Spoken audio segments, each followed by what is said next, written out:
everybody. Welcome to my first video. I'm going to go ahead and give this a try, get over this hurdle of making video content, and go ahead and introduce you to the project I'm about to start. It's what I'm calling a Baritone Banjo. It's a fretted banjo that has the same tuning range as some of the minstrel banjos and low D tuning. It's kind of in between a standard banjo and a cello banjo. This is going to be kind of a quick and dirty video. I'm still getting used to all this and being me rather than playing an instrument. So we'll see how this goes, and hopefully I'll get more comfortable with this and learn a few things along the way. So, well, let's get started. What you're looking at here is a brick layup style rim, and it consists of 8 blocks per ring. And there will be 3 of these main body rings, and then probably some harder wood on top, and maybe a trim on the bottom. I'll go into detail for each of the steps involved, just showing you what I'm starting with here. So I have 2 of the rings mostly done. I still have to glue up the third ring. This wood I'm using is walnut, and this is either going to be the trim on the bottom or part of the tone ring on top. I haven't decided yet, but this is locust wood that was given to me by a friend, and I've had good success with locust in previous builds, and I really like it. It's a good hard wood. It's harder than the walnut. It's a good tone wood for like tone rings, and I used it as the fingerboard on my previous banjo build. And then I also have this piece of Zeracoat, if I'm pronouncing that correctly, I'm not sure, but it's got a really interesting grain pattern. This is a really hard wood. It's a good substitute for, you know, ebony or rosewood. It's maybe not quite as hard as either of those, but I'm going to use this as the tone ring on top with maybe the locust underneath it. We'll see how that goes. I still have to obviously cut the little trapezoid shapes out of this and make it a ring, so you'll get to see how that works. And yeah, this is intended to be the rim. The wood I'm going to be using for the neck is mahogany. It was given to me by a friend, the same one that gave me the locust wood. It came from an estate sale in Washington, and apparently had sat there just like this, well, not cut, but as, you know, 2x6 pieces and various other stock sizes since about 1950. So it's quite old. It's been sitting around for a long time, unused, and I'm really excited to use it. I actually used this same wood, the very same piece, on my wife's banjo, and cut it in half. It was a 2x6, but we cut it in half to try to get that grain aligned the way we want. And you see I've got it oriented now so that it'll form a nice V pattern, which is nice and stable. I have it marked triangles, carpenter's triangles, or however you want to describe that, to make sure I keep it oriented correctly. The other thing I'm going to do with this, I did this on the other banjo as well, is I have this 1/8" thick walnut that I'm going to use in the middle. It's just going to be sandwiched in between. It'll provide some extra strength and just provide a nice accent line down the center. And I'm considering using some darkened veneer, sandwiched on either side of that as well, to create kind of a pinstripe effect around this walnut. I think it was white oak probably, but they used some fumigation process. Don't really know the specifics of it, but when they do that, it darkens it up to this nice, lovely chocolate brown. It's not this thick. I've laminated 3 pieces together to make this piece, but I have quite a bit of this, and I'll be using it probably along the full length of the neck, and maybe some other places in the banjo as well. We'll see. A few more odds and ends. The fingerboard is also Zeracoat, and it's pre-slotted, as you can see. Zeracoat. The scale length I've chosen to use is 25.875 inches, which is kind of, I think, maybe slightly unusual. I have one that's 26.25 inch, and I've built some that are 25.5 inch. And I just figured that's kind of in the middle, and I'll just go with that.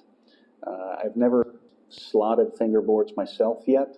I didn't want to really take the chance on this one to learn that process, but I plan to, and you guys will witness that, those trials and tribulations. To start with, I'm just using a pre-slotted fingerboard, and I'll eventually make myself a jig and get a fret saw to start doing that myself.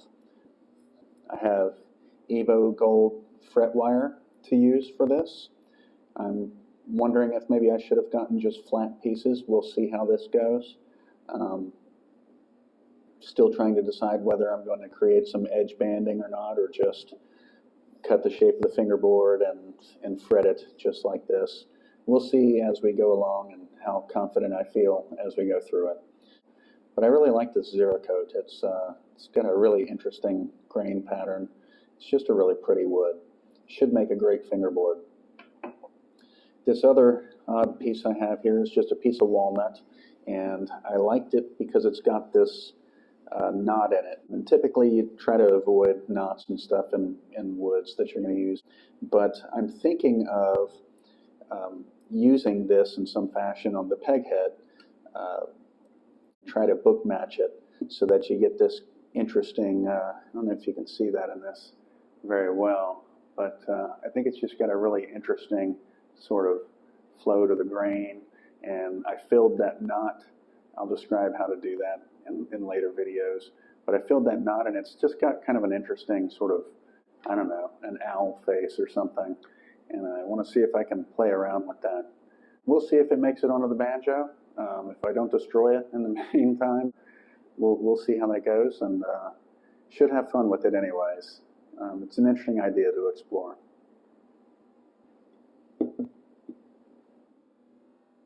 All right, so the hardware on this banjo.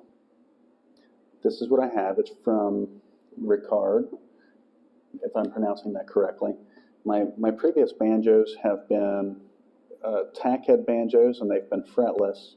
So I'm considering this a full hardware build, despite the fact that I'm still planning to use friction tuners, the same style of tuner that I've used on the fretless ones. And that's just because I'm using the Nalga menstrual strings, and it really just doesn't need to have the mechanical tuners, and I rather like the friction tuners. So we'll